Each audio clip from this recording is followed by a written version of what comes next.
It is the end of week 6, and while this week hasn't been as eventful as other weeks, it's still been a very good one. Let's just get right into it. In the past week, I have been to Tennessee, Arkansas, Texas, Oklahoma, Texas again, and right now I'm in New Mexico, where you're going to notice that I'm going to be pretty frequently watching my feet because there's a sign at the front of this rest area that said, "Watch out for snakes." Now, in the past week, I've talked to 62 different strangers, bringing the overall total for the last 40 days to 522 strangers who I've talked to and asked for life advice from, which means that we are officially past the halfway point as far as the number of strangers goes. But to put that into perspective, I've driven a little bit over 6,000 miles to talk to those 522 strangers, but I expect to drive somewhere like 15,000 miles by the end of it, which means that the remaining 500 or so, are going to happen in the next 9,000 miles. So that really gives you an idea of how much more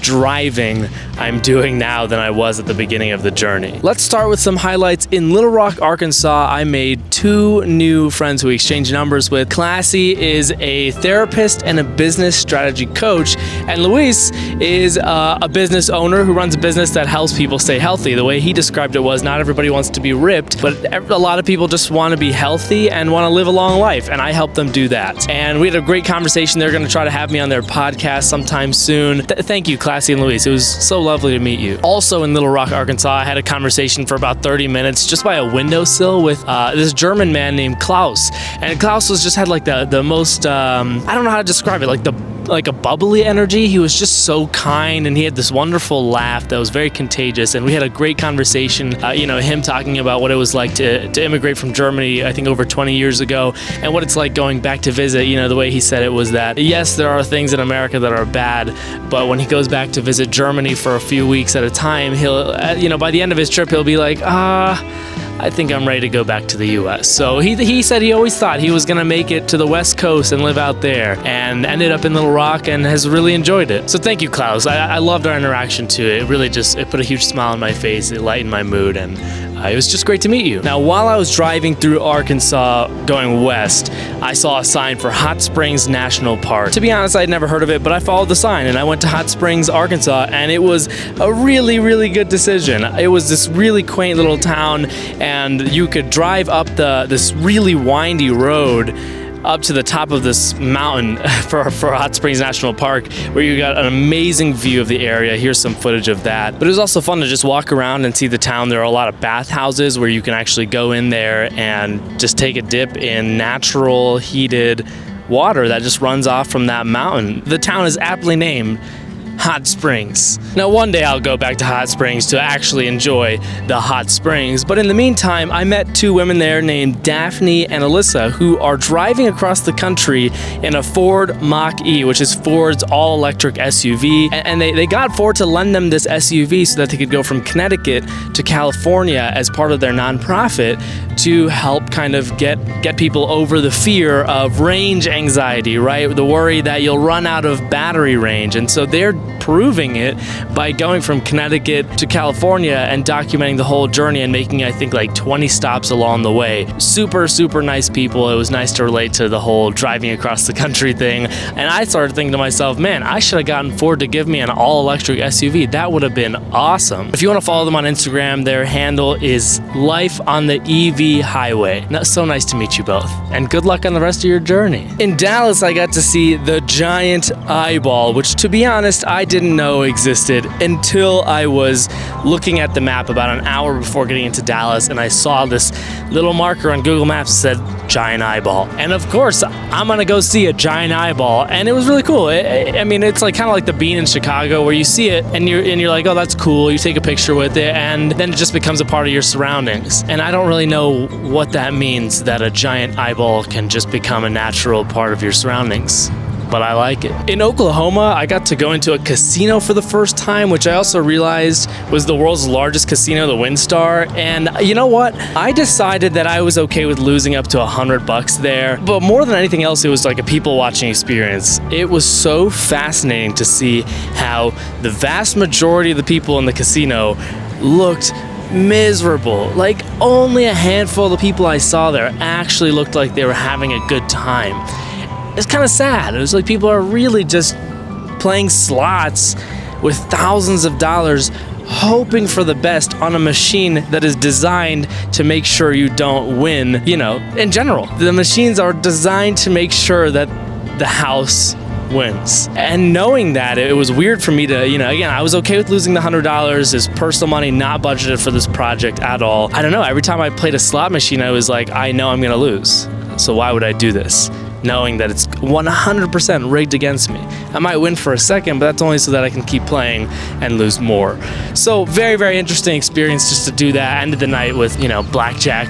But even then, that was on a computer, and so still I knew, I was like, this is coded to make sure that I don't win too much. So I would win a little bit, and then I would lose it all. So would I go to a casino again? Yeah, I'd go with friends, and I would limit myself always, no matter how wealthy I ever am. $100. Just play some low stakes games, $100, have fun, have some drinks with friends, just have a good time. But I would never ever go alone again. Very interesting. I can't wait to get to Las Vegas as part of this trip, by the way, so that I can experience casinos there as well. Another highlight is that in Oklahoma, I got to stay there for a few nights with my brother's girlfriend's brother, Don, and that was really great. I appreciate that, Don. It was nice to see you and Rifta, and then of course I also got to see Hafeng and Jaime, and we got lunch at this place called Cafe Cacao, which in Oklahoma City is insane, just super, super good Guatemalan food. It was so nice to see everybody. I can't wait to see you again in Oklahoma City soon. But of course, I also felt way more well-rested, being able to sleep in an actual bed in total, you know, safety and comfort. However, the really big thing that happened in Oklahoma City is that I found a guy named Scott who could develop one of my roles just so that I could see some of the photos for the first time on this journey so far, and to make sure that the camera is working. And sure enough, the camera is working. I think I had my 41st or 42nd roll developed. It was the people I talked to in Dallas, Texas, and the photos turned out great. Here's a little collage of them. My Patreon supporters are seeing high quality versions of these paired with the life advice that those gave as super sneak previews. But it is so reassuring to know that the camera works, that the first 500 photos of this series are going to, at the very least, turn out. Will they all be good? No, but they will all turn out, and that is a huge relief to know. And knowing that my camera is working, I assume that the next few dozen rolls are also going to work properly. Really, it should work properly for the rest of the trip, but you kind of never know with film cameras. Sometimes they just decide to up and die on you. But beyond that, that guy Scott who developed my roll, I went to a studio. We ended up hanging out there for like 4 hours, just talking about so many different things. Obviously talking about photography and what it's like to, you know, run a business in photography or to be an artist in photography. And then we also talked about our experiences being born and raised by immigrants in the U.S. He's Vietnamese, I'm Indian. You know, we compared our experiences of what it's like for me to go visit India and what it's like for him to go visit Vietnam. And it was so fascinating. We had so much to talk about. It was like we were lifelong friends and we were just catching up for the first time in a while. So Scott, I really appreciate your friendship. But beyond that, Scott also invited me to a film photographers meetup in Oklahoma City that evening. The timing worked out so perfectly for me because I was in town the one day that they meet each month, right? Just so happened to work out, and he was like, these are the kind of film photographers who are not snobby. They don't really care what gear you're shooting on. They just want you to engage in the hobby. And I was like, yes, that's my kind of people. I don't want to be snobby about it. I don't care what camera you use. Just shoot whatever you want, do whatever you want. If you want to take photos that look good on Instagram, cool. If you don't want your photos to be the kind that do well on Instagram, who cares? Do what makes you happy. Like, that's my philosophy with photography. And he goes, yeah, these people are definitely that kind. They're humble about it. They're really cool. And sure enough, they absolutely were. It was so cool to meet this whole new group of people with a similar hobby in this new city, which I actually will be visiting more frequently because my brother and his partner Tina are moving to Oklahoma City in a few months. So obviously I'm going to be visiting them, and I'll have this whole group of, like-minded friends to hang out with when I'm there, in addition to my brother and Tina. So I'm super pumped about that. That's going to be awesome when I come back and visit. And for those of you watching, so great to meet you. Genuinely enjoyed the new friendship of every single one of you. Another highlight is that a stranger in Amarillo Amarillo gave me this camera bag. Let me show you what's inside real quick. This film camera in great condition. It's not like a super high-end film camera, but it is in really excellent condition, and from what I can tell, it works. It also came with this lens, a couple rolls of film, and a bunch more. Like, there's a bunch of filters, a couple flashes. I was just like, you just want to give this to me? She goes, yeah, it's been sitting in our closet for the last, I don't know, 8 years. So you can have it if you're going to use it. And I said, yeah, I'm going to use it. This is one of those things I didn't expect on my trip, is that strangers would be they'd be so kind in a way that was out of their way. That's been so incredible to experience. So Catherine in Amarillo, Texas, thank you so much for giving me this camera. I'm going to take great care of it, and honestly, it's going to become the camera that I use to teach people how to shoot film for the first time. So that's kind of lovely to know that it's paying forward this whole experience. And finally, driving through New Mexico has been really, really beautiful. The scenery is unlike anything I've ever seen. You can kind of get a glimpse of that right here, but here are some better shots for you to understand what I saw for hours, for hundreds of miles driving through New Mexico, and I'm not even done. It's just been really cool because I grew up in Ohio and we never really visited Southwest United States, and so this is brand new territory literally for me, and I'm enjoying the drive. I mean, I'm driving along I-40, otherwise known as the new historic Route 66, and sometimes I take a little detour to actually go down historic Route 66. Here are some shots of that as well, and I'm thoroughly enjoying it. I'm not even using the GPS. I just know I'm going west on I-40 until I get to Albuquerque, and then I go north from there, and so it's been an enjoyable drive, even though I'm driving a lot more. You know, as far as challenges go, I got lightheaded one day when I was in Hot Springs, Arkansas. I got lightheaded in the evening when I realized that I had been walking for miles that day, driving for hours. It was like 95 degrees and humid. The weather app said it felt like 105, and I forgot to eat lunch. So all of that combined, I got to the evening and realized, wow, I'm not dehydrated.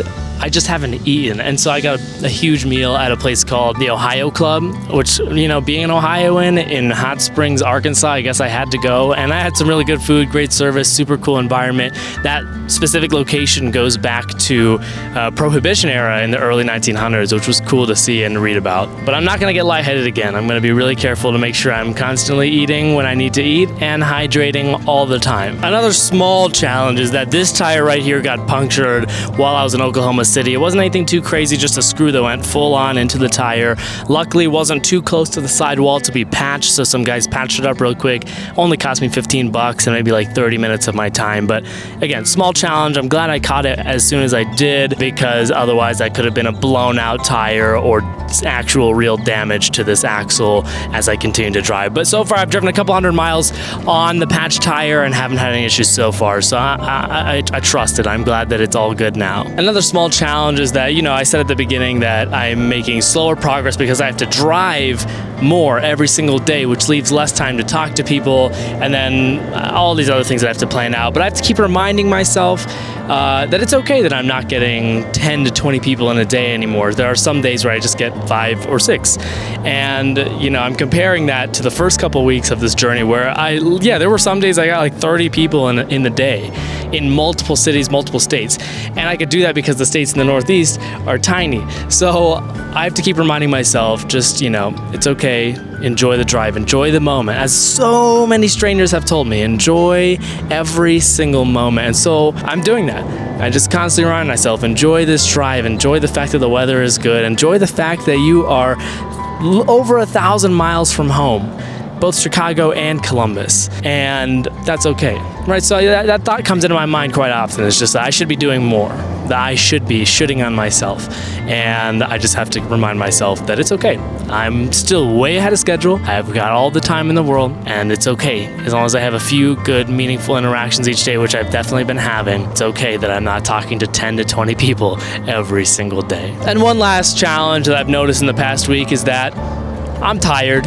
I'm tired. I'm getting enough sleep. I'm still thoroughly enjoying every single day of this trip, but the intense heat combined with a lot more driving, it's really like I can feel it. My body, it needs more rest. And so for the first time, I've taken, 2 naps on my days in the last couple weeks, and not on the same day. I've taken a nap on 2 separate days, which I have not done at any point of this trip so far. So that's kind of a small testament to saying, like, yes, I am genuinely tired, and that's okay. I get rest wherever I can. I take breaks as I need to. I don't really challenge myself to go, you know, way past my physical limit. I don't want to pass out in this 100-degree hot and sunny environment. But yeah, small challenge. I'm tired. If you've made it to the end of the video, thank you so much for watching. I'm really pumped to get to Colorado this week. I cannot wait to see the snow-capped mountains again, to go on a couple of hikes and just enjoy